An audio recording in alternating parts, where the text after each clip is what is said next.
I have here a Weltmeister piano accordion which I've just acquired. It's in need of some TLC, the seller told me, and that's absolutely right. Looks to me like it's suffered some kind of trauma. It's been dropped at some point, but there's no damage on the corner, so my guess is this might have fallen down a flight of stairs in its case or something. The chief areas of problem are that several of the buttons are jammed, which results in it being open and playing all the time. Similarly, quite a few, especially the black notes, are jammed, which means that this whole keyboard has been jerked sideways, something like that. And there is one key, I don't know whether you can see it there, which is rather on the high side. That will be bent up onto this. Now, I know very little about accordions. I've never taken one apart before, but I do know that they have reeds inside, and that when you pump the bellows, the reed sounds if the pad has been removed to allow air through. So all of this system is to create the movement of pads up and down across holes. This is I think it's going to be a twin voice, so you can have a single voice, both voices, and the other voice, so two sets of reeds. I'm looking for a single reed accordion anyway. So this build diary, if I manage to continue it, is going to be my journey of bringing this lovely, albeit a bit battered instrument back into working order.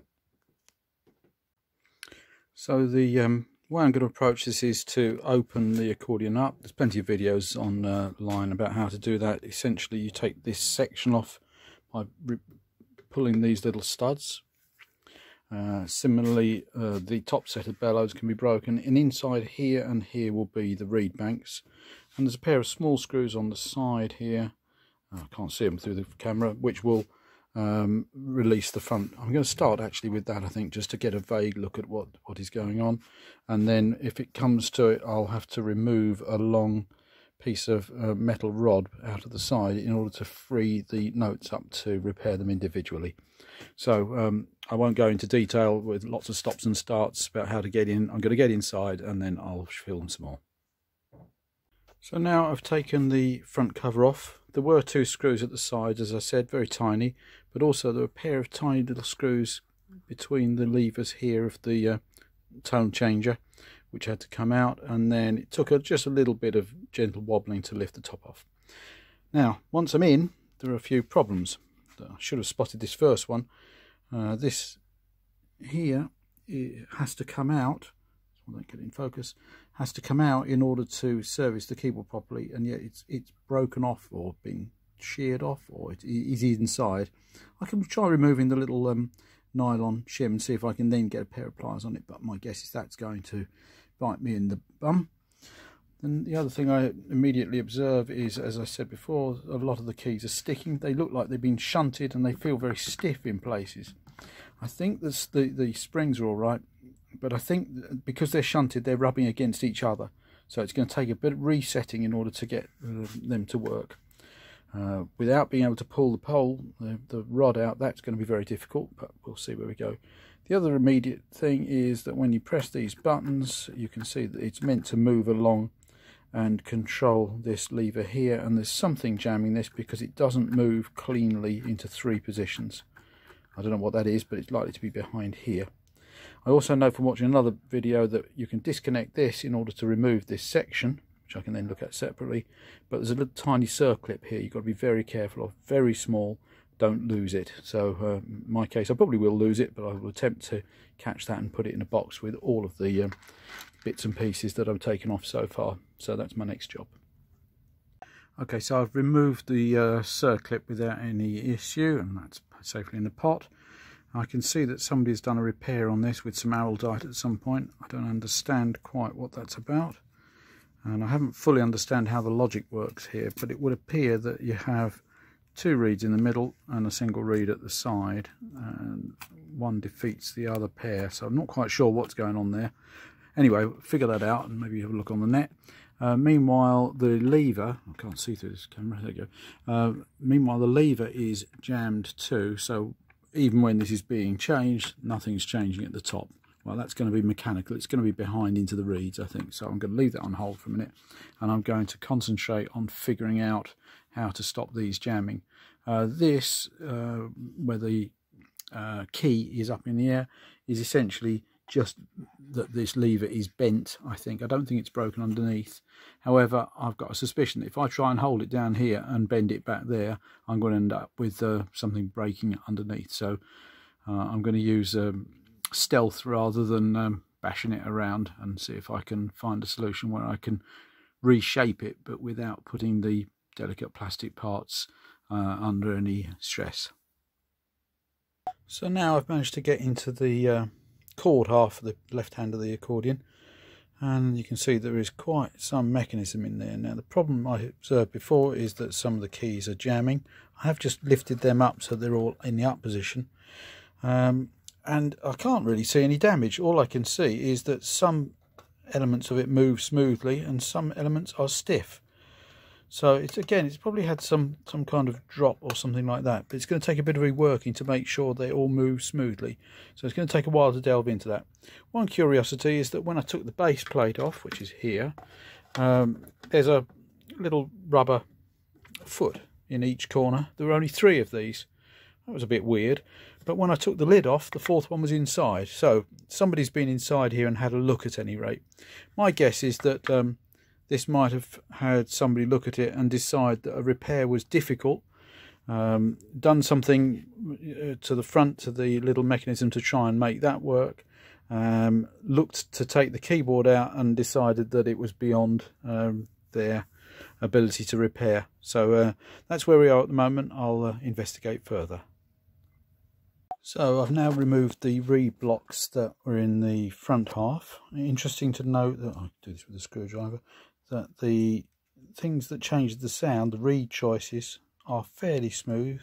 There's a little bit of roughness in that, but basically there's nothing wrong with that bit of the mechanism, so it must be in the way it goes through to these. But I've also noticed that there are 1 or 2 here that have got missing pads, which means that it's going to continue to sound when the sound should be cut off. This seems to be some very fine chamois leather, so I'll have to find some substitute for that, and a little dab of probably fairly low stress glue on the top form these little flaps. There's quite a few of these missing around on the reed blocks. I just wonder whether by design anyway, but there's 1 or 2 bits that need some attention there. I don't think that's going to be a problem. These where they're bent up, it's not ideal, but I think that enough flow of air would close those. I might look and see if I can just sort of trend them a bit closer to the metal. If not, I'll replace them. Okay, probably time for purists to look away, and certainly professional accordion fixers.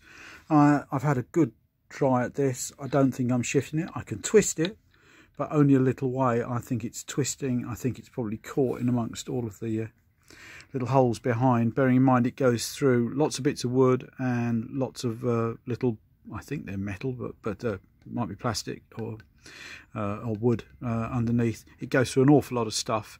I've decided that I don't really want to risk breaking it, so I've turned my attention back to the mechanism on the top to see what I could do. And I found with using a little plastic tool very gently, just to reposition, you'll notice there's still a bit of a gap in the middle, but it's a bit better than it was. I've got all of the white keys going. Here we go. I'll just do those away quite sweetly, and eventually, after a bit of persuasion, it's still a little sticky, I managed to get all but 2 or 3 of the black notes working. So I'm nearly home. Now this is the bad bit. A couple of these ones were really badly stuck. I hate just sticking lubrication in for the sake of it, but in this case I really had no option, so I used a little bit of WD-40, not just spraying all over the place, but I managed to, well, I held it with pliers to turn the tube round so as to get right onto the hinge point, and behind these difficult ones I sprayed. I know that the wire goes somewhere through here, a bit further down. I also know, having looked carefully down the slots, 1, that they're not jamming against each other, and 2, that there is no access, so spraying down on the top is a complete waste of time and effort. However, you can just get in the back if you bend your little tube round. I would recommend tiniest of little sneezy sprays you can manage, no more, and then work them. so that if there is corrosion on the wire, or if it's all a little bit stiff, then it has a chance for that to work in.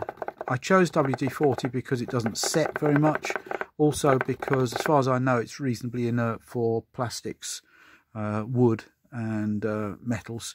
So there you have it, almost perfect. See if I can do a little chromatic for you. It seems to be working on this side, so I'll move on to the next job. This is just a very short one. This is just to notice that this, which was sticking, I just lifted this out very lightly using fine wet and dry paper, sanded the very end, and then I don't know whether this benefits a lot. I put a tiniest bit of silicone lubricate on, rubbed it almost dry so that the end is smooth, and now that's sliding in and out absolutely fine. I think it was just binding on the very end just a little bit. I imagine the other one will be similar. Right, looking closely at these little seals, they appear to be very similar. I don't know whether I can get that in focus. They're kind of chamois leather, well, leather probably. They're very small, very light, and there's a little extra subtlety here. Can you see that there is a little plastic tab just to give a bit of spine to the back of each of these. Now, this repair, this isn't one of those month-long winter nights jobs. I want to fix this machine today. So, looking at it, the best thing I can think of is I've got some old chamois leather from car washing. It's pretty worn, but it's about the right kind of thickness.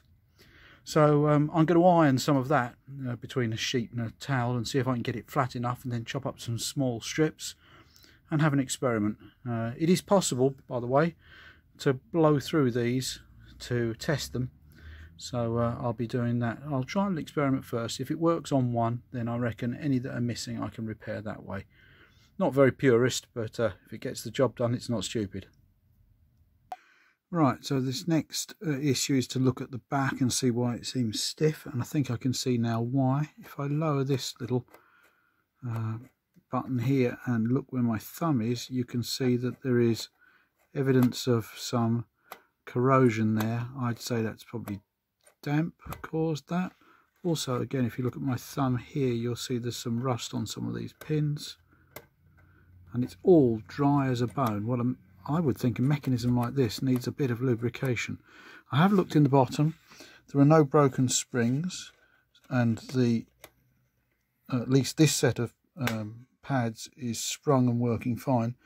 So I reckon my next job is going to have to be remove this front set to get at the back set, get the back set working, then restore the front set and get the front set working. But I think this is all just down to stiffness in this little mechanism, because it's tight through these grooves, and I don't know what you can see on the camera, there's definitely a sort of a brown corrosion showing on there.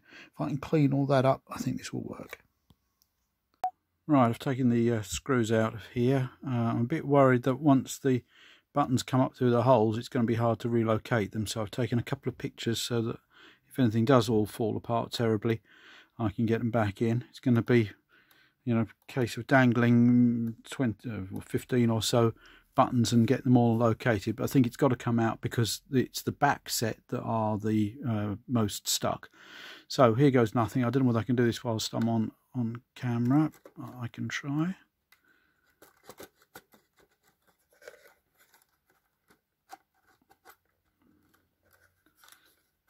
And it feels like it's sticking a little bit somewhere. Well, this is going to work at all on camera. It has to come out this way, so yeah, it's close. It just doesn't want to come up past at the moment. I wonder why. Right, I'm going to quit the video and get this out without destroying anything, and then I'll let you know how I get on. Okay, well, that hasn't gone as planned. I can't wiggle that out. I can get it so the buttons come out and they misalign, and that's a bit difficult. I can't see, apart from making some kind of cut to get this out, how I can free it from behind. However, I think there is now just enough room for me to get some light sewing machine oil onto the back set. So I'm going to try that, if least invasion possible. I think the back set is simpler in terms of its mechanism, so I'm going to try and work away at that a little bit and lubricate the front, clean off the corrosion as far as I can, and see if I can get things working that way rather than a complete strip down. Right, well, this does seem to be working. It's going to be a bit painstaking. I'm cleaning off with a baby bud. In the worst cases, just taking it off with a touch of alcohol just to clean any worse the corrosion away, and then just can't do it through the camera, just dubbing in a tiny bit, let's do it, of oil onto these points. And I am finding that where they were stiff before, they're nice and smooth now. I'm also lubricating in the top slots and bottom slots so that the important bit isn't rubbing in the same way, and I'll just carry on through the whole mechanism with that system. Right, well, I've lubricated the whole of the front section with sewing machine oil and the back section as far as I could reach, including the little slots that form the metal here. And I'm pleased to be able to report that now we have a complete set of moving buttons, none of which are jamming. There was one in the middle was a bit awkward, I had to have a second go at that, but as far as I can tell now they're all moving sweetly. Just also to point out, this is the air release for the bellows. That seems to be working fine as it is, so I'm not going to touch that. So as far as I can tell, this is looking pretty much spot on now. So I'm reassembling the reed banks in the treble end. I did have a slight problem. I had to make sure these were positioned very carefully so as to catch the little tabs of the tone controller on the other side. I managed it eventually, but it's been a little bit difficult. Also tightening these little lock nuts down underneath the screws. It's a bit small, a little bit fiddly. I think I've got them in. Spinning this over then. Just turn it around. This way. Spinning this over, this now is working. You can just about peer past these and see the movement. So I know it's going to change tone, but it's a little bit, feels a bit stiff to me still.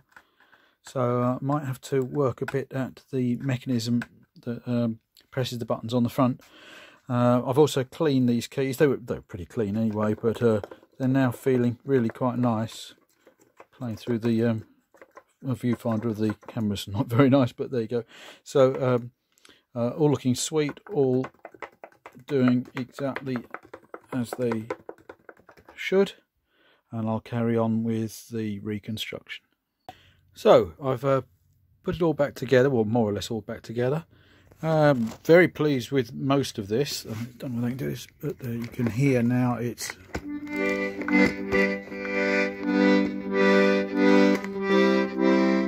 perfect on the bass chord side. On this side, all of the keys are fine now. Can't do this at the same time.